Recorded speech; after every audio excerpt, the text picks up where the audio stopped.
বাংলাদেশ আইয়ামে জাহিলিয়াতের যুগে আপনাকে স্বাগতম। আপনি যদি ভাবি থাকেন যে 2025 সাল মানে আধুনিক যুগে আপনি বসবাস করতেছেন, তাহলে ভুল। আপনি বাংলাদেশে আইয়ামে জাহিলিয়াতের যুগে বসবাস করতেছেন। এইটা এমন একটা দেশ যে জায়গায় চাঁদা না দিলে আপনাদের দিনে দুপুরে মানুষের সামনে পাথর ছুরি মারি, তারপর আপনার উপরে উঠি বনু উল্লাস করিব। যে একটা মানুষ শুধুমাত্র চাঁদা না দেওয়ার কারণে তাকে এইভাবে দিনে দুপুরে জনসম্মুখে পাথর মারি হত্যা করি, তারপরে তার উপরে উঠি বনু উল্লাস করতেছে, তাদের চেহারাগুলো নিশ্চয়ই স্পষ্টভাবে দেখা যাইতেছে।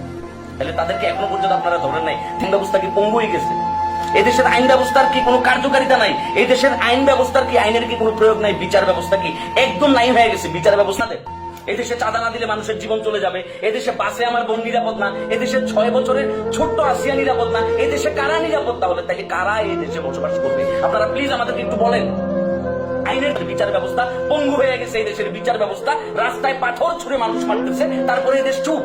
এই ঘটনা নাকি 3 দিন আগে, কিন্তু তাহলে কেন এটা মিডিয়াতে আসলো না? প্রত্যেকটা ঘটনা কেন মিডিয়াতে আসার পর তারপর আলোচনা হবে? দেশের আইন ব্যবস্থার এতটা ভয়াবহ অবস্থা, কোথায় এত প্রেশার? কে কাকে প্রেশার দিচ্ছে? এই তরুণ ইউজ ইউর ব্রেইন।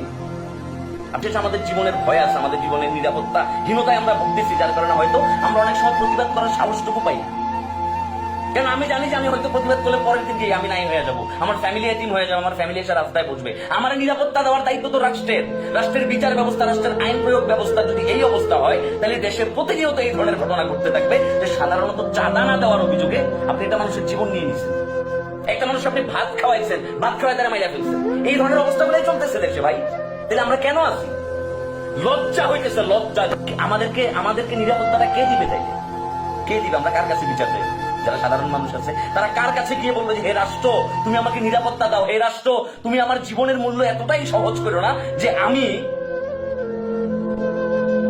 কেউ আমাকে কিছু বললে আমি কিছু বুঝতে পারবো।